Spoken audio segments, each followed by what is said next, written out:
あなたはどれが気に入りましたか？海外の賢い DIY、 大工さんの素晴らしい木工技術、驚くべきスマートなトリック、簡単に真似できない建設テクニック、便利屋さんの天才的なアイデアや裏技、建築の裏側で使われているあなたの知らない秘密のコツ、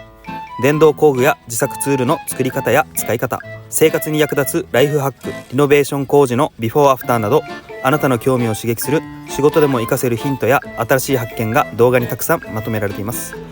高評価と登録をして最新情報を見逃さないようにチェックして、最後にこの動画でどの技が気になったのか、あなたの意見をコメントで聞かせてください。